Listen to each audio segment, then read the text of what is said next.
Merci enfin et surtout aux éditeurs de l'IHEDN qui, sous l'autorité du général Patrick Destremo, consacrent du temps pour approfondir les questions des enjeux de défense. Voilà, j'espère que cette journée vous permettra à tous de compléter votre vision de l'armée de terre, vision d'en haut que vous allez avoir aujourd'hui, et puis, j'allais dire, vision d'en bas, puisque je sais que l'IH a déjà passé quelques jours au contact de l'armée de terre du côté des montagnes, et j'espère que ce n'est qu'un début. En 2019, nous allons tourner une nouvelle page de l'histoire de l'armée de terre. Il y a un an, vous le savez tous, le président de la République, chef des armées, fixait une ambition forte pour ces armées, être une armée de premier plan et de référence en Europe et dans le monde. Donc j'expliquais que la question qui nous était posée était de savoir quel chemin nous allions proposer pour atteindre cette ambition avec les moyens qui nous seraient alloués.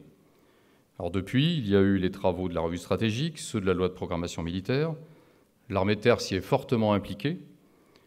Elle se reconnaît pleinement dans une loi de programmation militaire à hauteur d'homme et qui, de plus, privilégie l'accélération de la modernisation des équipements pour répondre sans retard à l'évolution de la menace et à l'usure de ces matériels en opération.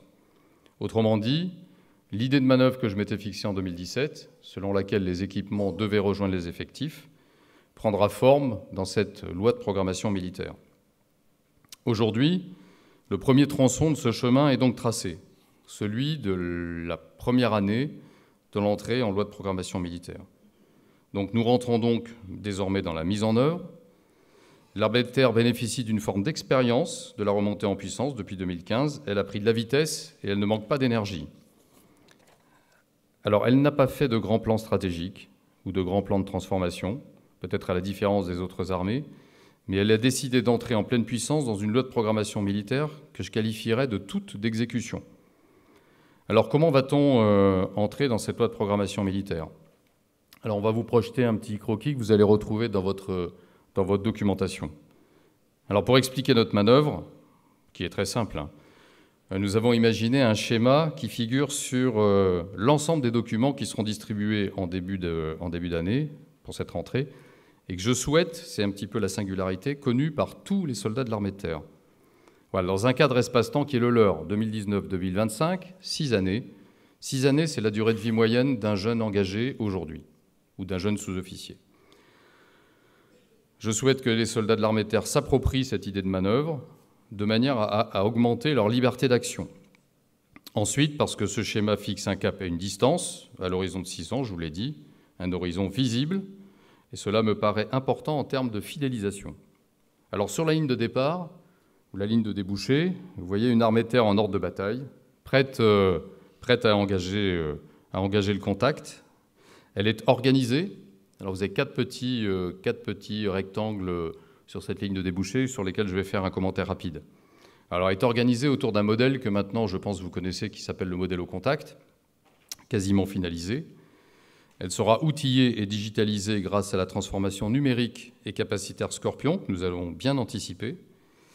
Et elle a consolidé l'exercice du commandement, notamment à travers la réécriture et la réédition de documents qui sont fondateurs. Alors vous avez, pour ceux qui suivent l'actualité de l'armée de terre, vous savez qu'on a réécrit l'exercice du commandement l'an dernier, ce livre bleu. Et j'attire votre attention sur le fait que ce livre bleu va être complété, comme je l'avais dit, par un livre vert, qui est dédié à l'exercice du métier des armes et que nous avons appelé désormais la combinaison ou l'alliance du sens et de la force. Voilà, ce document, je vous encourage à lire, pas le soir avant de vous endormir, mais plutôt à des moments de détente dédiés à la lecture, est un document qui sera sur un stand spécifiquement dédié. Voilà, donc vous pourrez en disposer librement.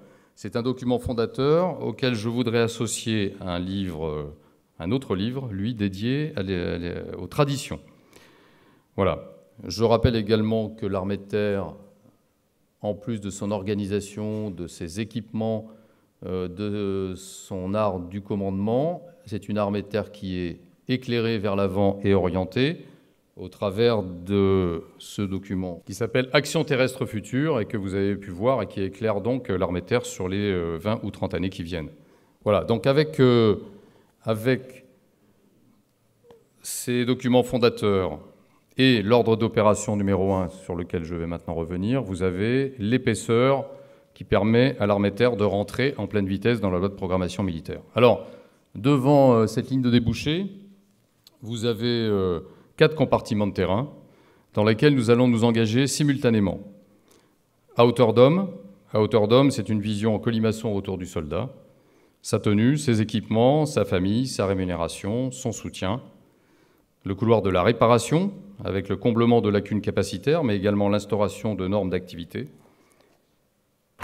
La modernisation, avec en particulier l'accélération du remplacement du segment blindé médian, ou encore la transformation du MCO terrestre, telle que décrite par la ministre en juillet dernier. Et puis enfin, vous avez le couloir de l'innovation, qui est un compartiment de terrain très ouvert. Je parle sous contrôle d'Emmanuel Chiva, dont je salue la présence aujourd'hui, qui m'écoute avec attention. Compartiment très ouvert, où l'armée de terre, qui fourmille déjà de projets, se structure avec 2 nouveaux piliers, innovation et transformation numérique, que j'ai souhaité créer à l'été au sein de l'état-major de l'armée de terre. C'est d'ailleurs ici, sur le plateau de Satory, que nous allons créer le pôle innovation terre. En tout cas, c'est ici que je veux planter le bâton de l'état-major de l'innovation.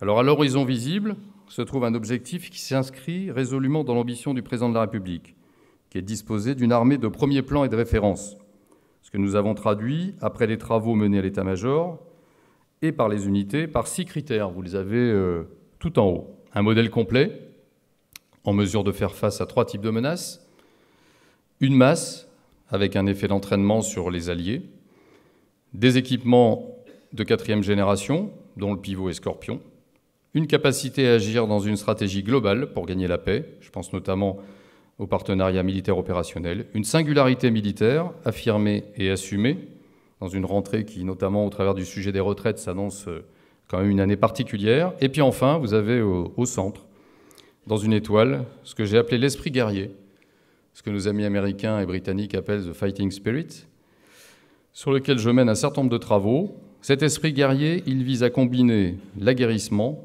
la haute technologie et les traditions militaires. Voilà, donc j'ai lancé une réflexion là-dessus, face d'ailleurs à bon nombre de questions qui me sont posées et qui trouvent sens dans l'année du centenaire. On dit vos soldats, face à toute la haute technologie que vous leur présentez, des lunettes de vision nocturne, des montres connectées, des tablettes, est-ce que finalement cette haute technologie ne va pas quelque part amoindrir leur résistance, leur aguerrissement, leur rusticité? Voilà, et donc j'ai trouvé que c'était intéressant de mettre en perspective à la fois l'aguerrissement, la haute technologie, et puis autour un sujet qui nous est cher, que sont les traditions militaires.